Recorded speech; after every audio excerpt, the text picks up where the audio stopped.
ಹಿಂಗೆ ಮಾಡಬೇಕು ಅಂತ ಹೇಳಿದ್ರೆ ಕಾನೂನಲ್ಲಿ ಒಳಗೇನಿದೆ ಯಾವ ರೀತಿ ಮಾಡಬೇಕು ಅಂತೇಳಿ ರಿಸರ್ವೇಷನ್ಸ್ ಯಾರ್ಯಾರಿಗೆ ಕೊಡ್ತೀರಾ, ಅದು ಡೀಪರ್ ಚರ್ಚೆ ಮಾಡಬೇಕಲ್ವಾ. ನಾನು ಯಾಕೆ ಅದ್ರ ಬಗ್ಗೆ ಮಾತಾಡಲ್ಲ ಅಂದರೆ, ಈಗ ನಮ್ಮದು ರಿಕ್ರೂಟ್ಮೆಂಟ್ ಯಾಕೆ ನಿಲ್ಲಿಸಿದ್ದೀವಿ ನಾವು, ಇಂಟರ್ನಲ್ ರಿಸರ್ವೇಷನ್ಸ್. ಸೊ ಎಲ್ಲರಿಗೂ ಇಂಟರ್ನಲ್ ರಿಸರ್ವೇಷನ್ಸ್ ಇರ್ತದಲ್ಲ, ಎಲ್ಲದ್ರ ಬಗ್ಗೆ ಚರ್ಚೆ ಮಾಡಬೇಕು. ಆಮೇಲೆ ಫಸ್ಟ್ ಕಾನೂನು ಮಾಡಿ ಆಮೇಲೆ ಬಿಲ್ ತರೋದಂತೀವ್ರು ಹಿಂದಿನ ದಿವಸ. ಅದು ಯಾರು ಹೇಳ್ಕೊಟ್ಟಾರೆ ಇವರಿಗೆ? ಬಿ ಜೆ ಪಿಯವ್ರಿಗೆ ಮಾತ್ರ ಈ ಥರ ದುರ್ಬುದ್ಧಿ ಇರೋದು.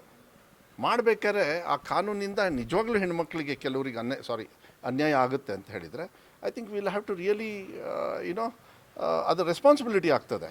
ಯಾರು ವಿರೋಧಿ ಅಂತ ಹೇಳಲ್ಲ, ಅವರು ಬಿಂಬಿಸೋಕ್ಕೆ ಏನು ಈಗ ಮಾಡ್ತಾರೆ, ಬೀದಿಯಲ್ಲಿ ಹೊಯ್ಕೊಳ್ತಾರೆ, ಅವೆಲ್ಲ ಏನಿಲ್ಲ. ಅದು ಈ ಗ್ಯಾಸ್ ಸಿಲಿಂಡ್ರ್ ಆಗೋ ಟೈಮಲ್ಲೂ ಕೂಡ ಶೋಭಾ ಕಾರಂದ್ಲೆ ಅವರು ಇದೇ ಕೆಲಸ ಮಾಡಿದ್ದು. ಗ್ಯಾಸ್ ಸಿಲಿಂಡರ್ ಜಾಸ್ತಿ ಮಾಡಿಬಿಟ್ರು ಅಂತಲ್ಲ, 10 ರೂಪಾಯಿ 15 ರೂಪಾಯಿ ಮಾಡಿದ್ದಕ್ಕೇ ಆ ರೊಟ್ಟಿ ಗಿಟ್ಟಿ ಎಲ್ಲ ರೋಡಲ್ಲಿ ಬಂದು ಮಾಡೋಕ್ಕೆ ಹೋದ್ರು. ಈಗ ಹುಡ್ಕೊಂಡು ಬಂದರೂ ಸಿಗಲ್ಲ, ಯಾಕೆಂದರೆ ಗ್ಯಾಸ್ ಸಿಲಿಂಡ್ರು ಸಿಗಲ್ಲ, ಅವರು ಸಿಗಲ್ಲ.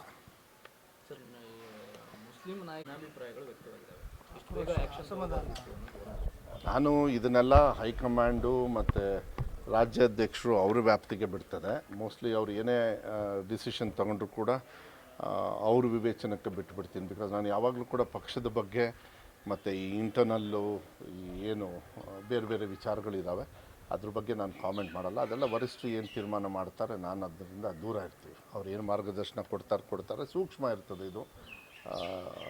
ಮತ್ತು ಒಂದು ಹೇಳಿಕೆ ನಾನು ಕೊಟ್ಟು ಅದನ್ನು ಇನ್ನೊಬ್ಬರು ಅದನ್ನು ಬೇರೆ ಹೇಳೋದು ನಮ್ಮ ಪಕ್ಷದೊಳಗೆ ಹಾಗೇನಾದ್ರು ಇದ್ದರೆ, ನಾನು ಪಕ್ಷದ ಒಂದು ಆಂತರಿಕ ವ್ಯವಸ್ಥೆ ಇದೆ ನಮಗೆ, ಅಲ್ಲಿ ಯಾವಾಗ ಹೇಳಬೇಕು ಯಾವ ಸಂದರ್ಭದಲ್ಲಿ ಅವಾಗ ನಾನು ಹೇಳಕ್ಕೆ ಇಷ್ಟಪಡ್ತೇನೆ.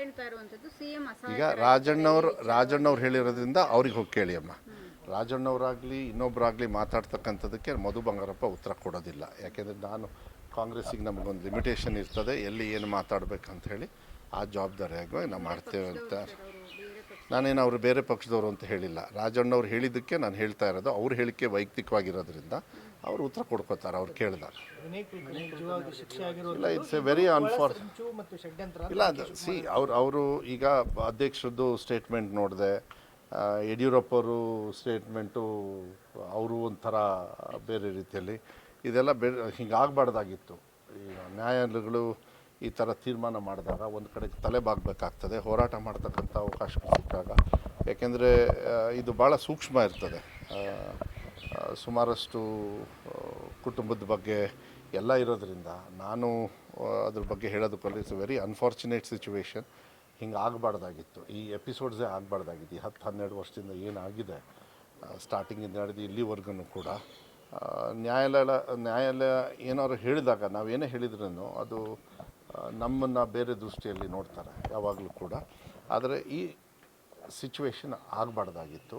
ಹುಷಾರಾಗಿರ್ಬೇಕಾಗ್ತದೆ ಎಲ್ಲರೂ ಕೂಡ ಯಾವುದೇ ಸಂದರ್ಭದಲ್ಲಿ ಅಂಥೇಳಿ ನಾನು ಅನ್ಸೋಕ್ಕೆ. ಹಂಗಂದ ತಕ್ಷಣ ಪರ ವಿರೋಧ ನಾನು ಮಾತಾಡೋದಕ್ಕೆ ಹೋಗೋದಿಲ್ಲ. It's A very unfortunate situation. ಬಿಜೆಪಿಯವರು ಸತ್ಯಮೇವ ಜಯತೆ ಅಂತ ಟ್ವೀಟ್ ಮಾಡಿದ್ದಾರೆ ಸರ್. ಎಷ್ಟು ಜನರನ್ನ ಅವರು ವಾಷಿಂಗ್ ಮಿಷಿನಿಗೆ ಹಾಕಿ ಕ್ಲೀನ್ ಮಾಡ್ಕೊಂಡಿರಂತೆ ಓವರ್ ನೈಟ್ ಕೊಡ್ಬೇಕಾ? ಯಾರ್ಯಾರ ಮೇಲೆ ಎಷ್ಟೆಷ್ಟು, ಯಾರ್ಯಾರ ಮೇಲೆ ಮರ್ಡರ್ ಕೇಸ್ ಇದೆ, ಇಡಿ ಕೇಸ್ ಇದೆ, ಇನ್ಕಮ್ ಟ್ಯಾಕ್ಸ್ ಇದೆ, ಅವ್ರನ್ನೆಲ್ಲರನ್ನೂ ವಾಷಿಂಗ್ ಮಿಷಿನಿಗೆ ಹಾಕಿ BJP ವಾಷಿಂಗ್ ಮಿಷಿನಿಗೆ ಈ ಥರ ನಿಮ್ಮ ಕಲರ್ ಇರೋ ಶರ್ಟ್ ಎಲ್ಲ ಬೆಳ್ಳಕ್ಕಾಗ್ಬಿಟ್ಟವು.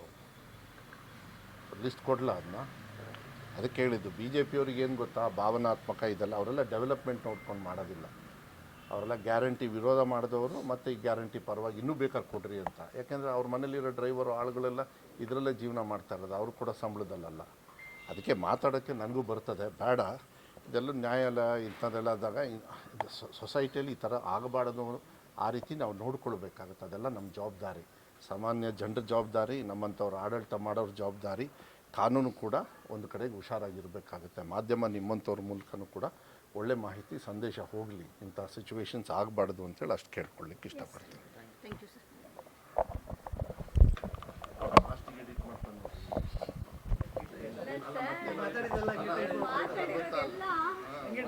ಮತ್ತೇನಾದ್ರು ಕೆಮ್ತೀನ ಅಂತ